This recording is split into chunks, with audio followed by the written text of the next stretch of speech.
Este é o programa Debate Brasil, produzido pela AEPET, Associação dos Engenheiros da Petrobras, e transmitido para todo o país por uma rede de TVs comunitárias e outros canais de televisão.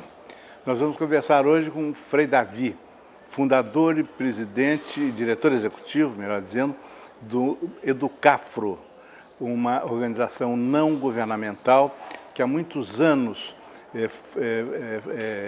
fornece cursos pré-vestibulares, sobretudo pré-vestibulares, para habitantes das comunidades carentes do Rio de Janeiro e outras cidades, que são vítimas de uma escola fundamental e secundária de qualidade inferior.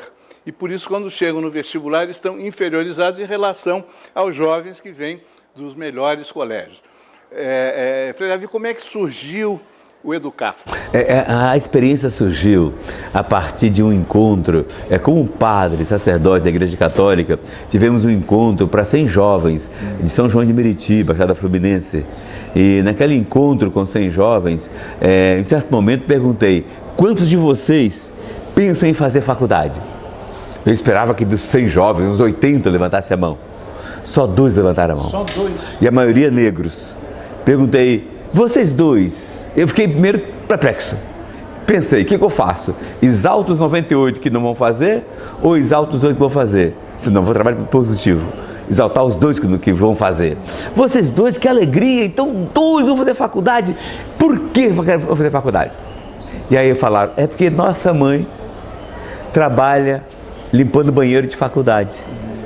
E lá ela descobriu que todo funcionário da faculdade, os seus filhos têm direito de fazer faculdade gratuita. E nossa mãe nos obrigou a fazer faculdade. Então, aí eu caí de vez.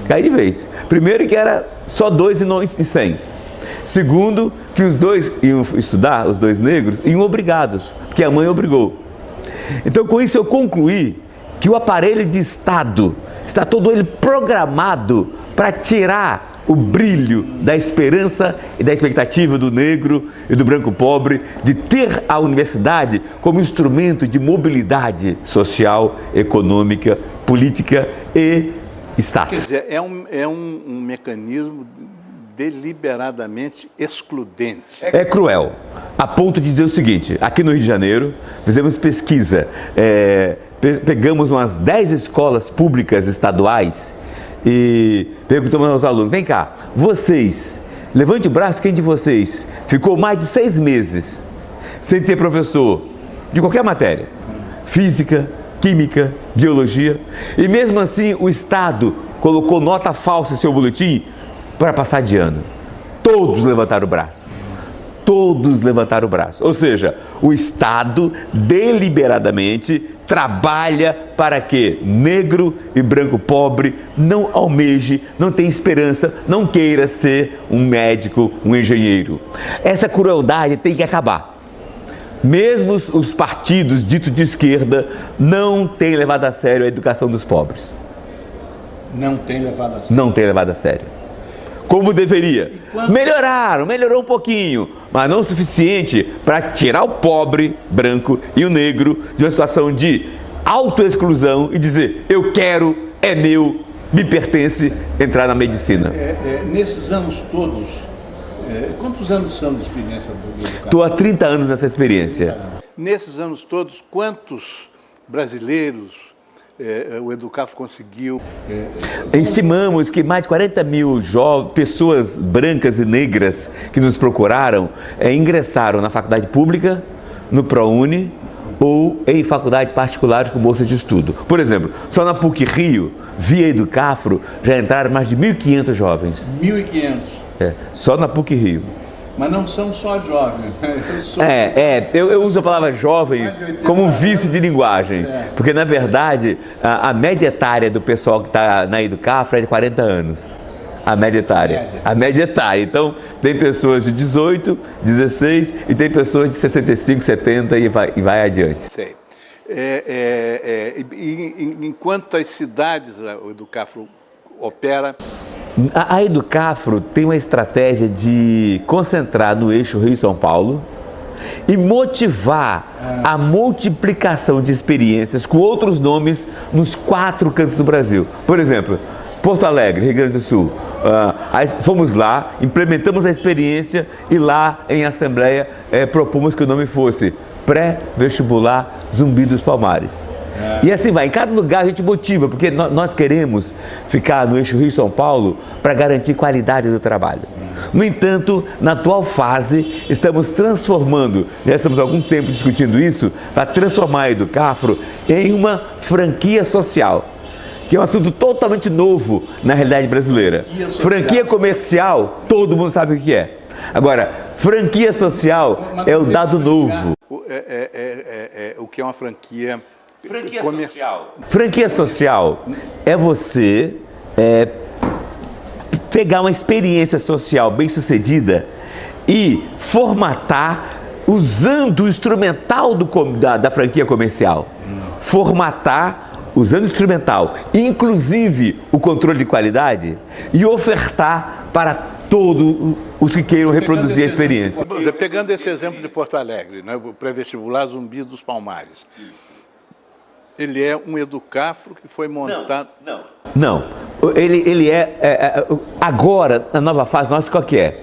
Quem quer seguir nossa experiência, ele vai abrir lá um Educafro, mas com um padrão e rigor da Educafro São Paulo. Sim, e aí a Educafro original do eixo Rio-São Paulo fornece... Todos os elementos técnicos e acadêmicos, pedagógicos e administrativos para o trabalho. Porque nós recentemente radicalizamos na informatização. Radicalizamos na informatização. E o trabalho informatizado, ele pode ser multiplicado pelo Brasil inteiro de uma hora para outra. Esta é a novidade que nós vamos implantar e temos certeza que a experiência vai rejuvenescer o movimento social brasileiro. O senhor talvez esteja dando uma explicação que tanta gente procura para essas recentes manifestações no Rio, em São Paulo e todas as grandes cidades, e até muitas pequenas cidades. Quer dizer, pela informática, pela internet, é que a garotada mobilizou milhões de pessoas. E a Educafro já faz isso há 2 anos e quer agora, a partir de 2013, 2014, radicalizar nessa quadratura, nesse formato que já está funcionando de maneira experimental. Bom, os cursos da Educafro são naturalmente gratuitos. São gratuitos, no entanto, há uma colaboração que gera em torno de 5% do salário mínimo. Por quê? A gente é contra o paternalismo, para gerar corresponsabilidade. Então a entidade nossa vive do óbolo da viúva, ou seja, não aceitamos dinheiro do governo. Todo o dinheiro para manter toda a estrutura vem da humilde contribuição de cada pessoa. Por exemplo, um jovem que recebe da Educafro uma bolsa de até 50%, ele colabora mensalmente com a entidade com R$5. Um jovem que recebe uma bolsa de 51% a 100%, ele colabora mensalmente com R$10. Além dessa colaboração material para ajudar a pagar a luz, pagar o funcionário, fazer funcionar a entidade, ele deve também colaborar doando seu tempo para multiplicar o trabalho social, como professor voluntário, abrindo o núcleo Educafro presencial ou núcleo virtual. Então, o jovem que recebe uma bolsa e não cumpre sua missão social, ele paga a multa. Então, a gente quer que a pessoa saia para a multiplicação do trabalho social. Deve haver, então, ex-alunos do Educafro que hoje são professores. Muitos. Por exemplo, se você ligar a TV Cultura, TV Educativa ou a Rede Brasil, você vai ver aquele programa, o jornal, Jornal das 9 da noite. A apresentadora, aquela jovem negra, foi aluna da Educafro. Depois estudou o que? Comunicação? Sim, conseguimos para ela bolsa 100% na PUC. Se formou na PUC, concorreu à vaga e hoje ela é uma excelente apresentadora, comunicadora. Boa jornalista. Os professores são todos voluntários, trabalham de graça? Os professores são todos voluntários, coordenadores são voluntários e a sede Rio e São Paulo funciona mesclado com voluntários e alguns funcionários. Nós sonhamos com a metodologia de trabalho onde só tenha voluntário, que nós entendemos que fazer o Brasil mudar é a partir do trabalho de quem compreende o irmão que sofre. O senhor se dedica em tempo integral ao Educaf? Sim, os padres franciscanos me liberaram só para cuidar integralmente dessa causa. Daí eu posso estar aqui em São Paulo, Belo Horizonte, Brasília. Sim, mas o senhor também é um profissional voluntário da Educaf. Desculpe, do que é que o senhor vive? Pois é, como frade franciscano, vivemos em fraternidade. Sim. Então os demais frades é que me garantem a cama para dormir, o arroz, o feijão e a vida fraterna, que é um grande alimento no mundo modernizado. Há outros franciscanos trabalhando no Educaf? Como eu sou liberado para essa função, o que eu faço equivale a todos fazerem juntos. No entanto, vários outros ajudam em momentos e aspectos específicos. E qual é a maior procura nos cursos da Educaf? A grande procura hoje é na área das engenharias. Há uma procura reprimida na área da medicina, porque a medicina no Brasil é muito cruel. Para você ter ideia, em mais de 10 anos, na USP, na Faculdade de Medicina da USP, não entra negro. Isso é crime contra o Brasil. 10 anos? Não entra negro. E um outro negro que entrou, ele vem da escola particular e não da escola pública. Ele vem de uma família de classe média. Exatamente isso.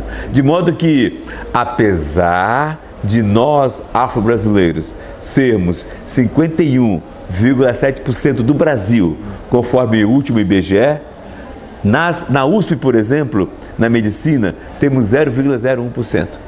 No direito, 0,03%.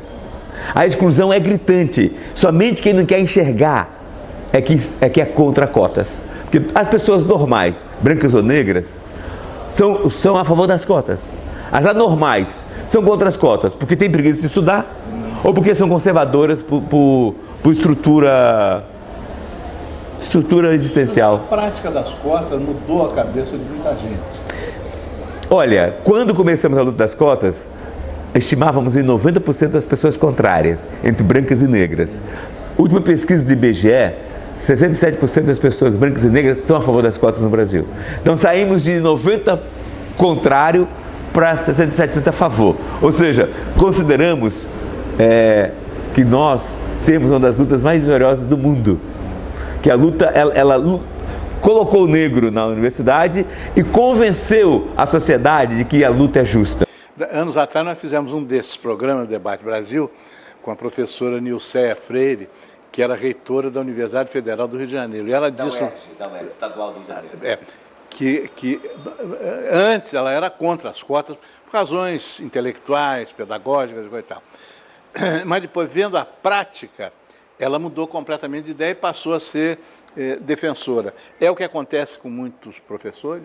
Olha só, eu falo que 99% das pessoas intelectuais que são contra as cotas, elas são contra enquanto elas não permitem elas mesmas estudar o assunto.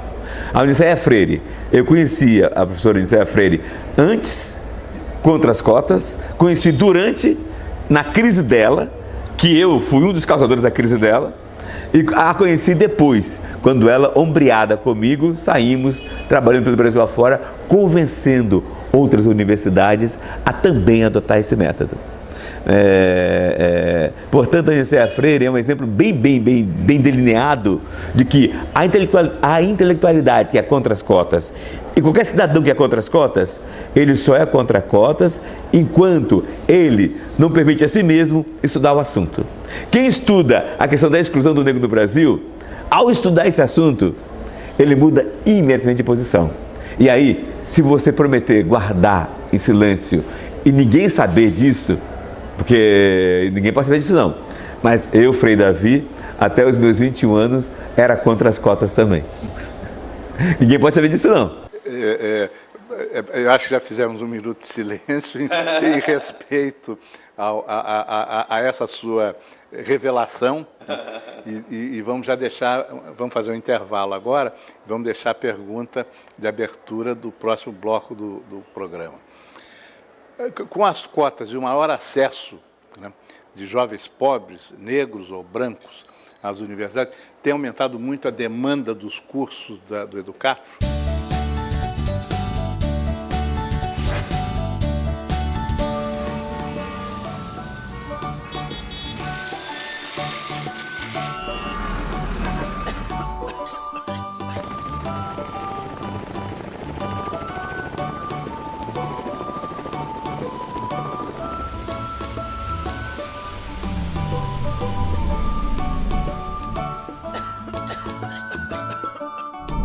Talvez fosse bom pensar no amanhã utilizando melhor o nosso petróleo de hoje, antes que tudo isso acabe.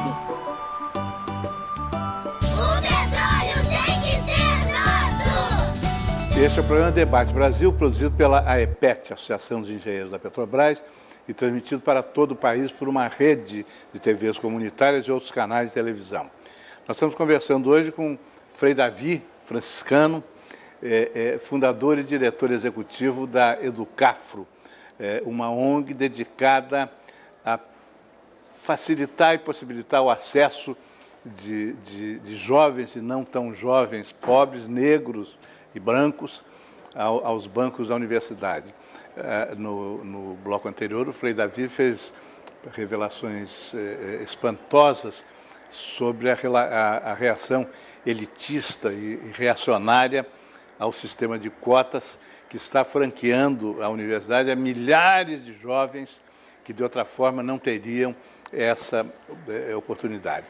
Então, mais de 40 mil brasileiros tiveram acesso à universidade pelas portas da Educafro. Mais de 40 mil. Hoje, com o sistema de cotas, aumenta a demanda de cursos da Educafro? Veja só, hoje está acontecendo no Brasil um fenômeno bonito. Por exemplo, quase ninguém sabe disso, mas quando brigamos e lutamos e conseguimos que o governo adotasse o ProUni, que é vagas públicas em universidades particulares, embutimos dentro do ProUni cota para negro e indígena. Então, fazendo aqui um corte, só dos negros que entraram nas universidades via ProUni, que são vagas públicas em faculdades particulares, nós estimamos que em 5 anos de ProUni, colocamos mais negros nas universidades do que nos 500 anos anteriores do Brasil. Volto a dizer, em 5 anos de ProUni, colocamos mais negros nas universidades do que em 500 anos de Brasil. Então, se parar só no ProUni, diríamos que o Brasil avançou muito já. No entanto, além do ProUni, que só trabalha com faculdades particulares, temos as cotas nas universidades públicas. A nossa luta permitiu que hoje, 2013, pudéssemos celebrar uma notícia inusitada. 95% das instituições superiores públicas já adotam algum método de inclusão.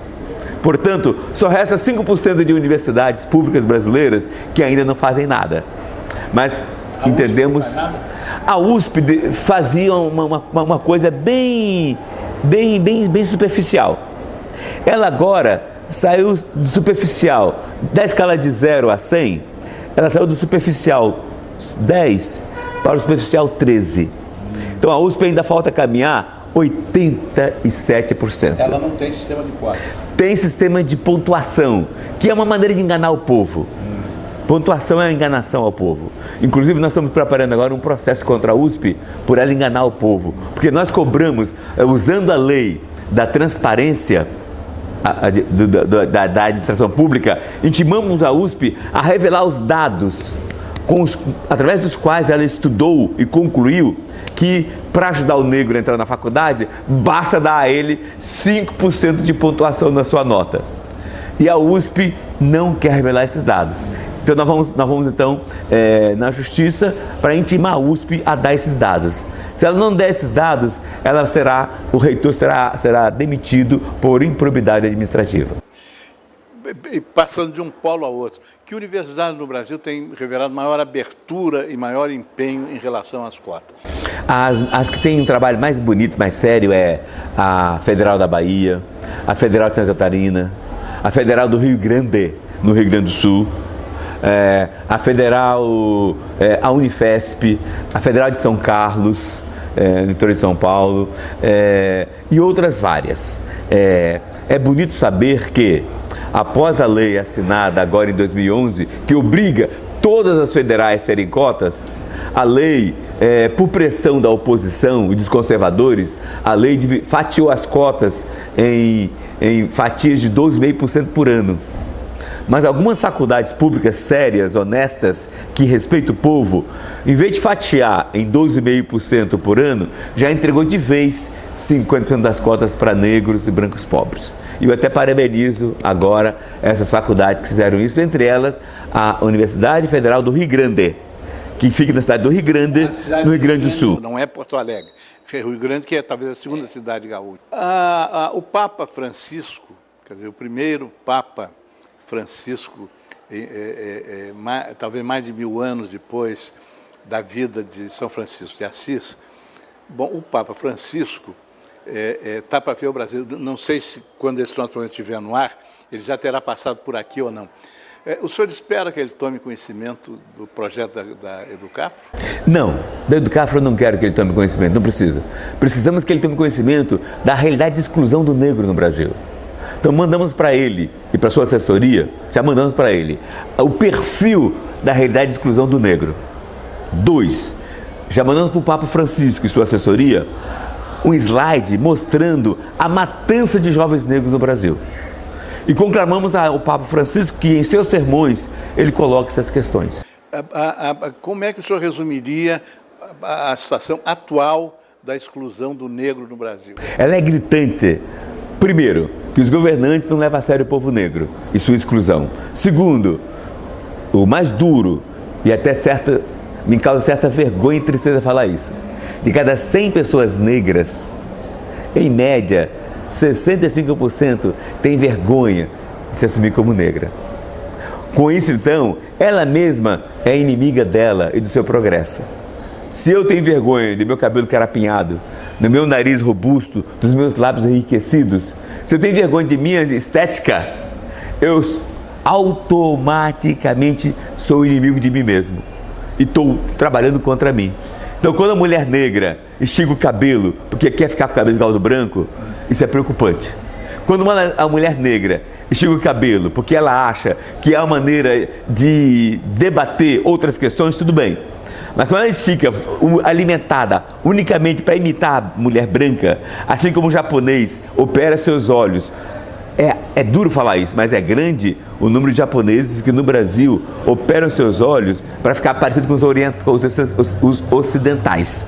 Da mesma maneira que o japonês opera seus olhos para ficar parecido com os olhos ocidentais, e a mulher negra ou o homem negro estica seu cabelo para ficar parecido com o cabelo ocidental, os dois estão vivendo um processo de autorrejeição bastante perigosa, bastante ruim e ferindo mortalmente o tecido social brasileiro, bem como negando Deus como autor inteligente e criador. Deus, como autor inteligente e criador, fez-nos negro, orientais, branco, indígenas, porque ele tem consciência que cada um de nós, com a nossa cultura, temos uma contribuição a fazer à riqueza da diversidade linda da humanidade. Quando eu negro, quando eu japonês, quando eu indígena não aceito a minha cultura, a minha identidade, eu estou negando Deus em minha vida. O senhor está dando um quadro que conduz ao pessimismo em relação a isso, porque já há tantos anos a ciência comprovou que o ser humano teve origem na África, no chamado continente negro. Desculpe se eu passei pessimismo. Na verdade, há anos atrás, de cada 100 negros, 87 tinha vergonha de ser negro. Hoje, estimamos em 65. Então está tendo um crescimento de consciência. A maioria, 65%. Vamos dizer, pela civilização elitista do homem branco. Exatamente. Olha só.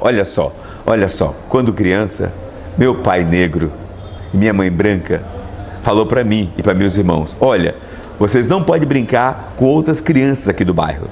Só brinquem com o filho do Nininho. Ora, criança, puxa, ok. Vou brincar só com os filhos do Nininho. Agora, depois de adulto, é que eu caí na real. Todo o meu bairro era negros. E tinha a única família italiana, que era do Nininho.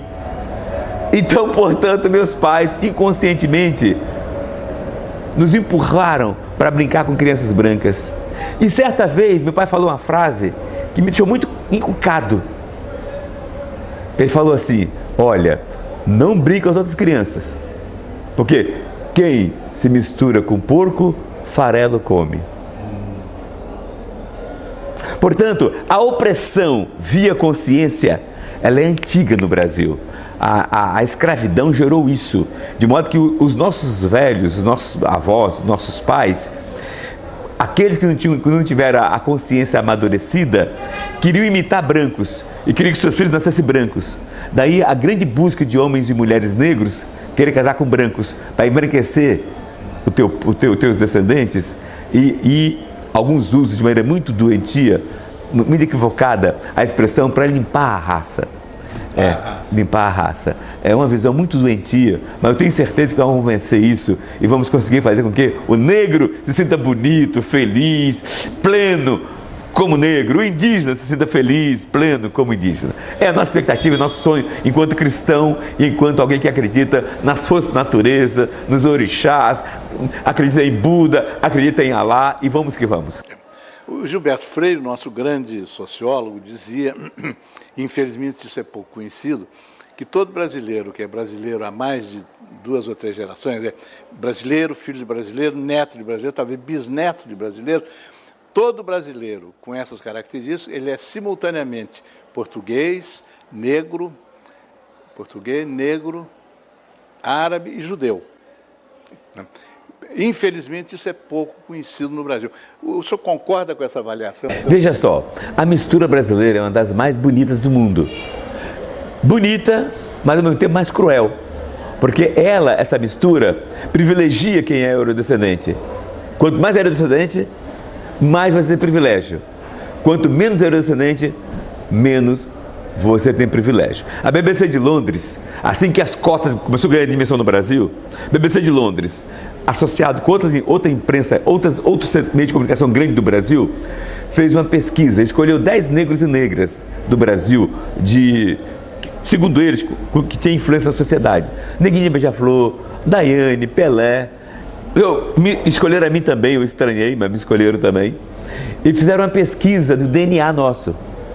E aí revelou que Neguinho da Beija-Flor tem 62% de europeu. Aí Neguinho da Beija-Flor falou, tá bom, então daqui pra frente eu vou, quando a polícia me parar na estrada, eu vou mostrar, ó, minha carteirinha aqui, ó, eu sou 62% europeu.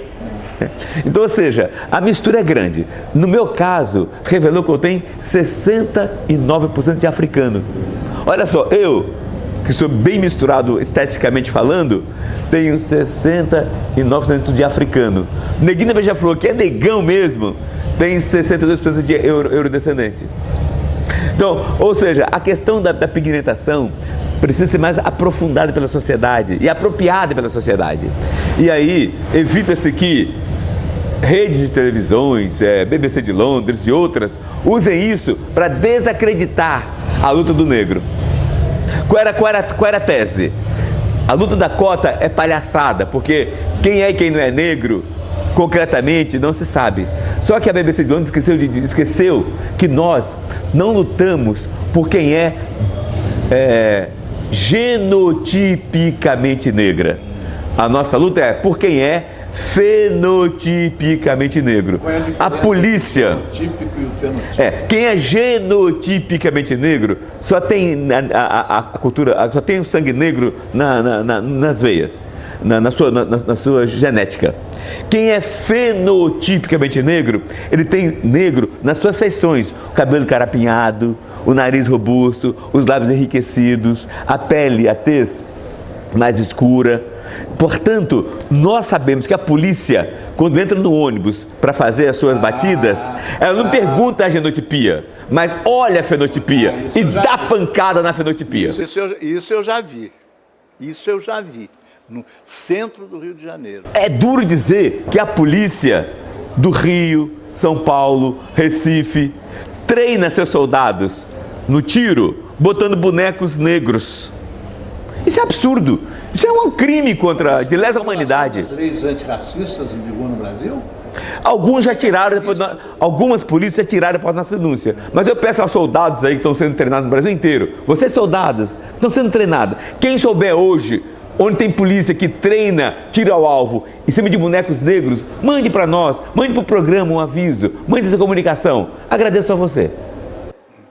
E fenômenos recentes, como, por exemplo, a ascensão do ministro Joaquim Barbosa à presidência do Supremo e ao prestígio que ele adquiriu a ponto de, não sendo político, ser muito bem cotado como um possível candidato a presidente da República. Isso mostra o quanto o Brasil jogou no lixo grandes talentos por ser negro e não dar oportunidade. Então, esta pessoa, Joaquim Barbosa, é um exemplo maduro, bonito, límpido, de que entre nós negros tem grandes potencialidades que o Brasil está desperdiçando, porque o Brasil não dá e não respeita esse povo.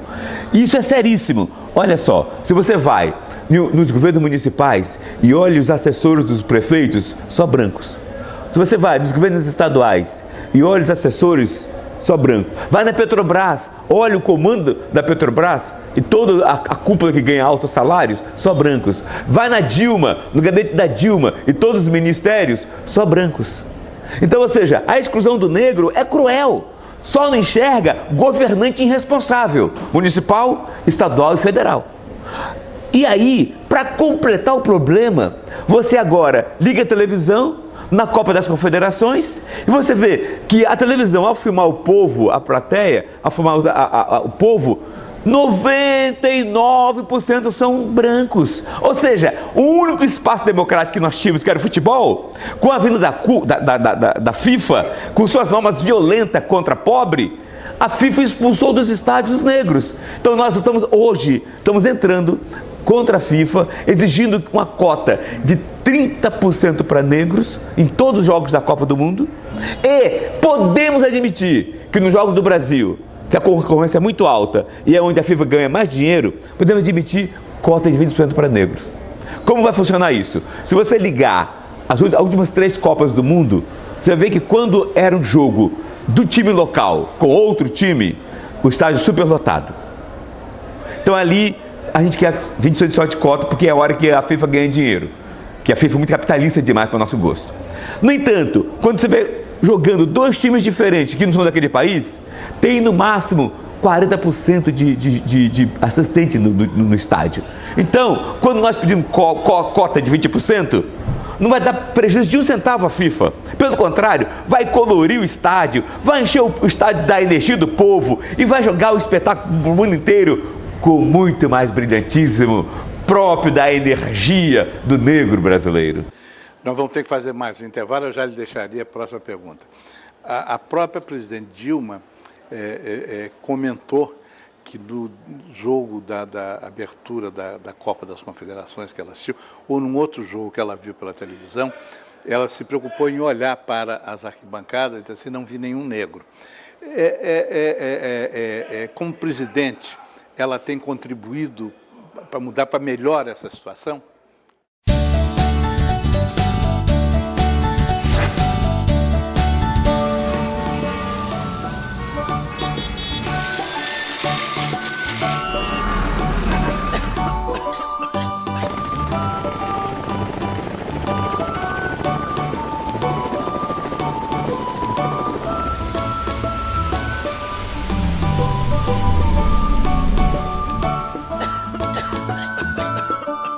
Talvez fosse bom pensar no amanhã utilizando melhor o nosso petróleo de hoje, antes que tudo isso acabe.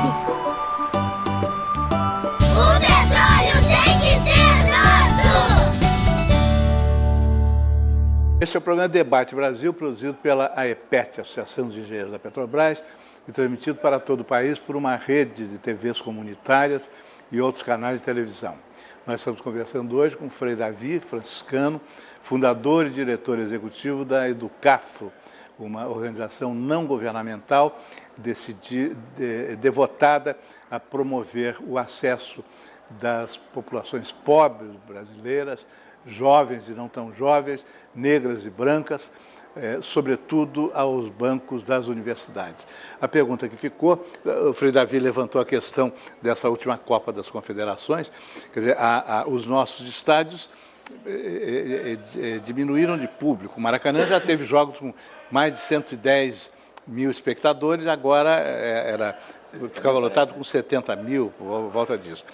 Então, ele estava dizendo que uma coisa que todo mundo notou, inclusive a presidente Dilma comentou isso, quer dizer, ela não, o povão, né, do qual os negros são uma fração substancial, o povão foi expulso dos Estados Unidos. O povão já estava condenado a ver o carnaval pela televisão, tal o preço, né, das arquibancadas. E agora o povão foi excluído dos estádios, não temos mais aquele espetáculo que era o Maracanã lotado, né? E a gente via o povão lá nas Gerais e mesmo nas arquibancadas. Essa atitude da presidente Dilma, observando criticamente que não viu um negro sequer num estádio, contribui para melhorar a situação? Contribui muito, até parabenizo a presidente Dilma por essa observação.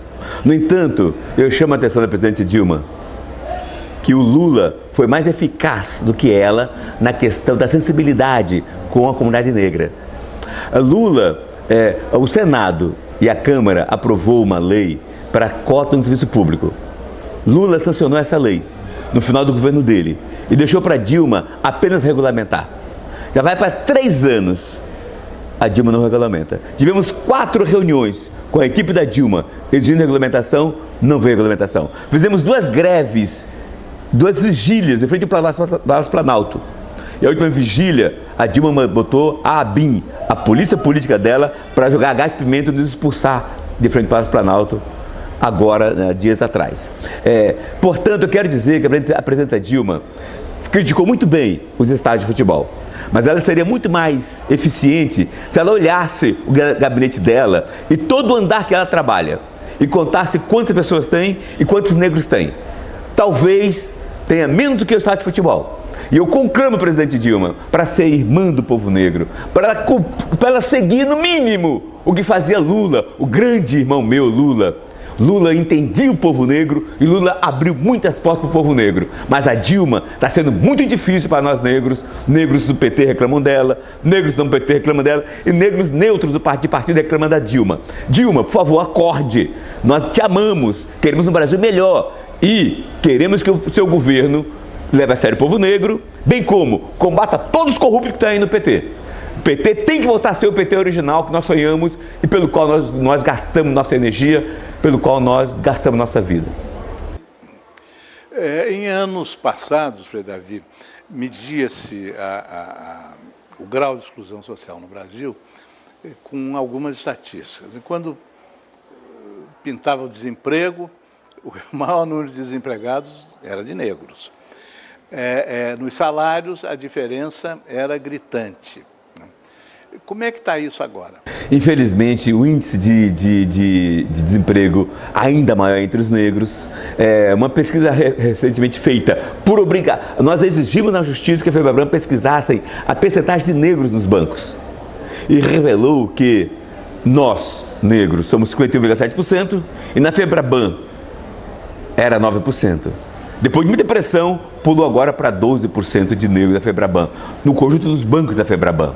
Portanto, quando pedimos um corte sobre a mulher negra, revelou que a mulher é 4 vezes mais discriminada do que a própria mulher branca no conjunto dos bancos brasileiros. A violência contra o negro é gritante. Falta só o negro acordar para exigir mudança. Nessas manifestações recentes, ao que parece, lideradas em grande parte por jovens de classe média, houve uma participação significativa dos negros?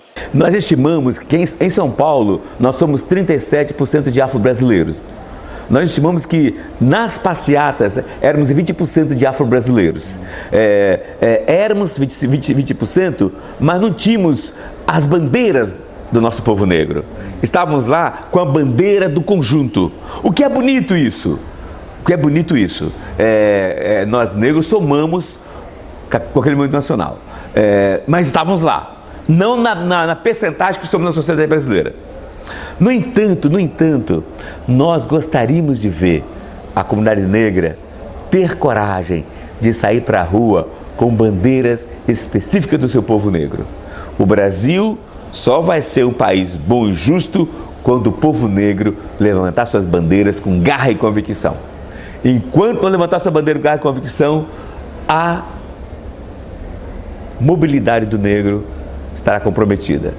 Eu falei agora mesmo que com o ProUni, em 5 anos, colocamos mais negro em universidade do que 500 anos. Só que eu não revelei outra coisa, que eu tenho vergonha de revelar.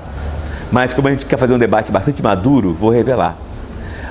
Para conseguir fazer cota para negro, tivemos que fazer muita concessão. E também tivemos que colocar cota para branco, cota para a rede pública. E o resultado disso é que, a cada ano que passa, o fosso entre negros e brancos na universidade está crescendo. Está crescendo? Está crescendo. Está crescendo. Então, aumenta o número de negros? Aumenta. Mas aumenta muito, muito mais o número de brancos. Então, a nossa luta de negros está beneficiando primeiramente a brancos. É um caso gravíssimo para ser debatido por pessoas que têm a cabeça no lugar. A exclusão a diferença de inclusão do negro na universidade para branco está crescendo de maneira bem diversificada. Por quê? Porque quando nós abrimos cota, a cota não foi só para negro. Para conseguir cota para negro, tivemos que incluir branco pobre, rede pública, e com isso então você empurra a brancaiada que não lutou para isso, mas estão sendo beneficiados. Um ou outro lutou, com certeza, mas a maioria absoluta do movimento da luta das cotas foi a comunidade negra. O que eu acho eu como franciscano me sinto até feliz em saber que a nossa luta de negro beneficiou a branco pobre e a indígena. Mas o que eu quero alertar a sociedade é isso: temos que rever a política de cotas, porque ela está gerando um monstro que vai explodir brevemente. De modo geral, o que é que o senhor acha que... Eu faço essa pergunta porque eu temo que estejamos chegando no fim do programa. De modo geral, o que o senhor acha que o Brasil, quer dizer, o governo brasileiro, a sociedade brasileira, o povo brasileiro, precisam fazer mais de imediato para melhorar essa situação tão opressiva? Olha só, o mundo inteiro funciona com dinheiro. Então, se Dilma, governadores e prefeitos forem sérios, vão imediatamente regulamentar a nível municipal, a nível estadual e federal as cotas para negros no serviço público. Essa regulamentação vai gerar um debate na sociedade e, consequentemente, o banco, o supermercado, a padaria, cada empresa vai rever a exclusão no seu espaço. Eu quero parabenizar aqui o governador Tasso Genro, do Rio Grande do Sul, que já adotou cotas para negros no serviço público. Ah, já adotou? Quero parabenizar o governador Sérgio Cabral, que já adotou cota para negros no serviço público. Quero parabenizar o prefeito de Nova Iguaçu, adotou cota para negros. Quero parabenizar todos os mais de 60 prefeitos e governadores do Brasil que já ouviram o clamor do povo negro e já adotou cotas para negro no serviço público. Conclamo a Dilma, conclamo o Alckmin e outros governadores, outros líderes do executivo a procurar ser mais ágeis em atender o nosso clamor. Essa questão da violência policial contra os negros. O senhor citou o caso assim do policial que entra no ônibus e ele olha e vai em cima do passageiro negro. Às vezes o próprio policial é negro. O que é que se pode fazer de imediato para melhorar isso? De imediato, todos os governos estaduais treinar suas polícias com formação de direitos humanos, formação de cidadania e, especialmente, formação sobre pluralidade étnica. Os policiais negros e brancos precisam aprender a questão da ação afirmativa, que poucos sabem disso. Ação afirmativa, história do negro no Brasil, exclusão e opressão, elementos básicos de um conteúdo de cidadania que vai dar ao negro soldado e ao branco soldado outra postura diante da sociedade e da vida. Os nossos irmãos policiais negros que tortura negro não faz isso porque ele quer torturar, porque ele é vítima do sistema que corroeu, que fez que corroeu sua mente. Ele não pensa como negro, ele pensa como um eurodescendente. Então ele tem vergonha de ser negro. Com certeza absoluta. O policial convicto negro é como aquele policial que, aqui no Rio de Janeiro, seu comando obrigou a botar o carro contra os manifestantes negros. E ele falou, não faço isso. E ele tomou o revólver do policial, você está expulso da corporação. Policial negro, bom ou branco, consciente, não bate no povo, porque ele sabe que ele está ali para defender o povo, não para defender a classe dominante. No campo da educação, que foi uma das reivindicações maiores dessas manifestações recentes no Brasil inteiro.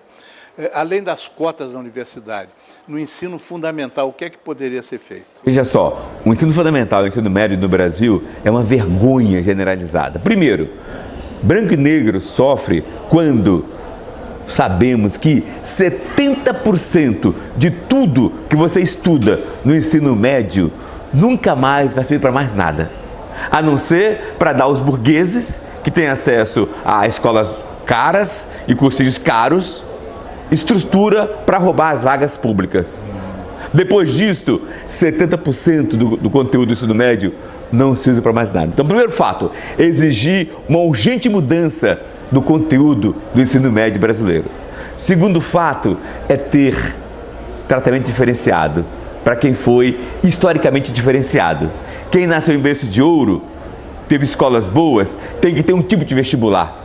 Quem nasceu em berço pobre e foi vítima do Estado com o péssimo ensino fundamental e médio, tem que ter um vestibular do tamanho daquilo que ele teve acesso no seu conteúdo programático.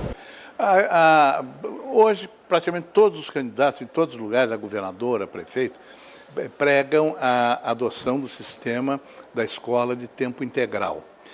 Isso para as populações pobres, para as populações negras, é importante ou não? Muito importante, desde que o estudo seja coerente com o que se exige na universidade. O grande problema é que o conteúdo da rede pública está totalmente afastado do conteúdo pedido nas faculdades públicas, gratuitas, de primeira qualidade. Essa maldade tem que acabar no Brasil. Prefeitos, governadores, pare de enrolar o povo.